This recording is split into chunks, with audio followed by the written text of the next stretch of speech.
Ini yang tidak wajar, Ibu Bapak dan kawan-kawan. Mengadukan sesuatu yang dianggap tidak benar itu justru yang wajar. Yang tidak wajar adalah ketika pejabat dan keluarganya melakukan transaksi bisnis dengan begitu telanjang. Kalau kemudian atas nama supremasi hukum, sebagian orang bilang, oke, kita adukan balik Ubed ya karena pencemaran nama baik. Seseorang yang punya cara pandang bahwa ya lanjutkan aja, kan ada prinsip supremasi hukum, ada prinsip equality before the law. Dengan cara pandang seperti itu, maka sebenarnya kita sudah mengkhianati gagasan negara hukum itu sendiri karena ternyata ya hukum itu nggak netral gitu.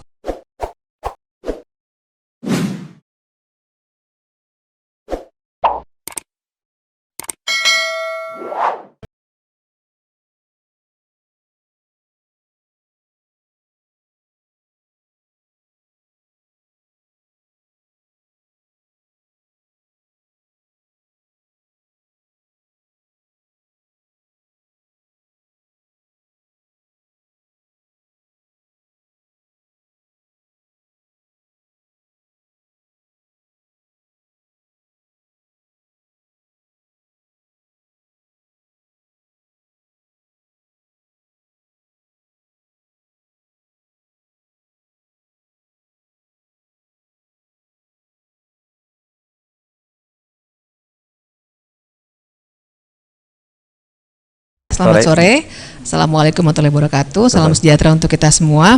Kika, saya kira bukan kebetulan ya, Mas Ubed itu juga di Kika, kemudian Haris Azhar yang seharusnya juga ada di sini barengan kita, sekarang lagi ada pemeran penggantinya, itu juga Kika, habis cukur jenggot.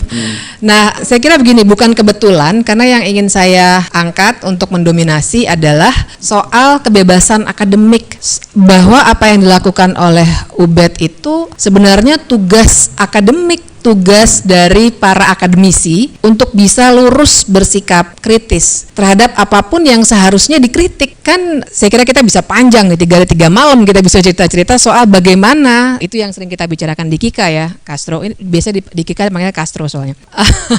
Nanti tanya aja sama dia kenapa dipanggil Castro. Nah, tapi yang sering kami bicarakan di Kika itu justru bagaimana iklim atau kebebasan akademik itu memang begitu dikekang belakangan ini. Dan karena itu dengan berbagai cara, misalnya tentu saja yang pertama-tama adalah bagaimana sistem di Kementerian Pendidikan dengan akreditasi, sertifikat dosen, kemudian nggak usah bicara professorship dulu ya, bahkan kami juga harus punya serdos namanya untuk bisa mengajar dengan baik dan benar, dan juga segala macam buku ajar dan lain sebagainya, yang pada akhirnya mengungkung kreativitas para akademisi. Tapi kreativitas itu satu hal, yang lebih mengerikan daripada kehilangan kreativitas adalah ketika kita kehilangan keberanian. Dan itu yang tengah terjadi sebenarnya di banyak kalangan akademisi. Makanya di Kika kami berusaha saling menguatkan, maksudnya mensupport gitu ya, bersolidaritas supaya tidak kehilangan keberanian itu. Dan itulah salah satunya yang dilakukan oleh Ubed. Jadi ini bukan soal, kita mesti tinggalkan dulu menurut saya apakah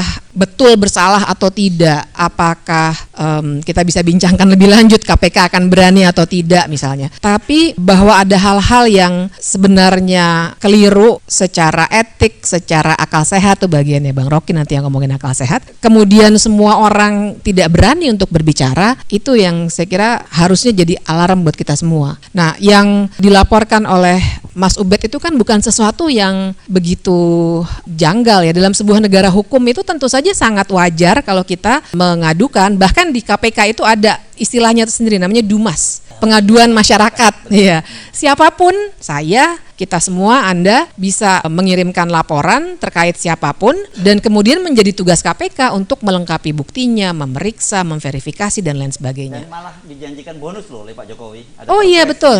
Kan, betul. Ya. Berarti seharusnya Ubed dapat bonus dong bonus. Ya. Iya nanti kita 200 juta tuh. Aduh, kita mesti minta bagian itu nanti. Iya, uang denger aja nanti. Tapi ya itu, jadi kita jangan anggap itu sesuatu yang bahkan kemudian sampai diminta untuk meminta maaf. Apa yang perlu dimintai maaf gitu ya, karena kita harus sadar juga, saya bincangkan ini beberapa hari yang lalu juga dengan Bang Rocky, habitus politik kita yang begitu longgar terhadap kelakuan para pejabat dan keluarganya yang berbisnis. Ini yang tidak wajar, Ibu Bapak dan kawan-kawan. Mengadukan sesuatu yang dianggap tidak benar itu justru yang wajar. Yang tidak wajar adalah ketika pejabat dan keluarganya melakukan transaksi bisnis dengan begitu telanjang. Kita mesti menyadari bahwa begitu seseorang terpilih menjadi pejabat publik, dia sudah mengemban amanah gitu untuk pertama-tama juga harta kekayaannya menjadi bersifat publik.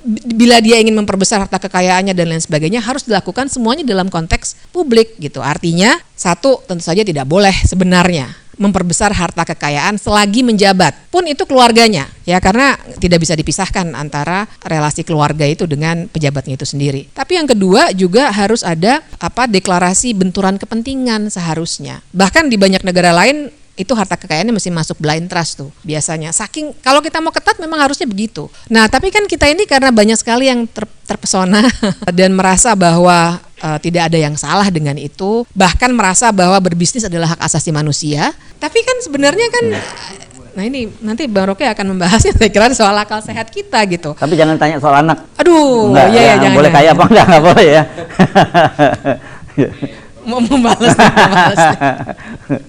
Ya, jadi itu barangkali ya yang perlu saya angkat pertama kali. Jadi bagaimana seharusnya apa yang dilakukan oleh Ubed maupun banyak orang lainnya yang saya kira mungkin punya data yang sejenis atau serupa tapi masih belum berani untuk mengadukannya, itu seharusnya kita anggap sebagai sesuatu yang wajar, bahkan didorong. Dan seperti yang tadi dikatakan, sebenarnya Presiden juga sudah menyanyikan hadiah untuk itu. Begitulah cara negara hukum ini seharusnya bekerja, ya kan? Negara hukum itu kan sebenarnya esensinya pembatasan kekuasaan, bukan supremasi hukum, bukan sekedar supremasi hukum, bukan sekedar equality before the law, karena sebenarnya itu mitos ya, equality itu nggak ada equality before the law, tapi justru esensinya ada di pembatasan kekuasaan dan pemenuhan hak asasi manusia, pemenuhan penghormatan dan lain sebagainya daripada hak asasi manusia gitu. Dan ini yang tengah dilakukan, pembatasan kekuasaan oleh siapa? Ya oleh siapapun, karena pada akhirnya negara itu kan soal warga negara, bukan soal penguasa. Kalau kita baca Montevideo Convention aja, syarat negara itu kan penduduk, wilayah, dan pengakuan negara lain. Kalau nggak ada kita-kita ini, nggak ada negara ini. Jadi ukurannya harusnya adalah apakah penduduk, warga negara, kita-kita ini dirugikan atau tidak. Kalau dirugikan ya wajar saja kalau kemudian kita adukan sebagai bagian dari pembatasan kekuasaan itu. Itulah negara hukum gitu. Jadi jangan dibalik, orang yang lapor kemudian dihukum pakai atas nama supremasi hukum pula gitu ya. Jadi siapapun bolehlah mengadukan pencemaran nama baik dan sebagainya. Saya kira kita mesti kembalikan tuh ke esensinya. Nah, itu dulu kali ya buat bahan diskusi. Makasih. Panjang nih ceritanya. Kalau bertanya apa yang terjadi. Jadi tadi sudah disebut ya beberapa kali soal pengetahuan dan kekuasaan tadi ya oleh kakak. Yes. Harus disambut dong. Tadi saya dengar bisik-bisik angkatan berapa sih emang berapa gitu. Sudah menyebutkan bahwa pengetahuan dan kekuasaan, dan saya kira karena itu memang dunia akademik itu wilayah yang sangat strategis untuk dikuasai. Dan karena itu pula memang yang dilakukan tuh lumayan sistemik. Jadi seperti tadi sudah dikatakan, Kika itu tidak hanya bicara soal Ubed, dan kalau misalnya ada pertanyaan, ini kan sekarang jadi musimnya kan mempertanyakan ini sebenarnya siapa sih, ada apa sih afiliasi politiknya. Kika itu dari awal sudah mempermasalahkan misalnya soal gelar-gelar profesor kehormatan, kemudian gelar doktor yang juga tidak diberikan secara etik gitu ya, ada plagiasi dan lain sebagainya. Itu sebenarnya sudah dilakukan di Kika, dan itu semua dilakukan karena memang dunia akademik kita itu sudah diacak-acak oleh kekuasaan. Nah, diacak-acaknya melalui apa? Ya itu tadi, misalnya sistem yang mengharuskan mendapatkan gelar doktoral menjadi suatu syarat, dan syaratnya itu juga dibuat begitu birokratis, tidak substantif, dan kemudian juga untuk mendapatkan gelar guru besar itu juga suatu hal yang ternyata bisa diperjualbelikan, dan pada akhirnya sistem yang seperti itu membuat banyak sekali akademisi yang tidak punya lagi tidak hanya data yang tidak dimiliki, tapi juga keberanian untuk mengatakan hal-hal yang seharusnya dilakukan dan yang seharusnya dikatakan, dan karena mereka takut tidak akan mendapatkan gelar yang dibutuhkan untuk naik pangkat itu, gitu. Ataupun bahkan yang saya dengar bahkan untuk kasusnya Ubed di UNJ juga punya kekhawatiran mengenai status UNJ yang sebenarnya sedang diurus juga untuk mencapai suatu status tertentu begitu ya, belum lagi akreditasi. Jadi dianggap sebagai pengganggu gitu ya.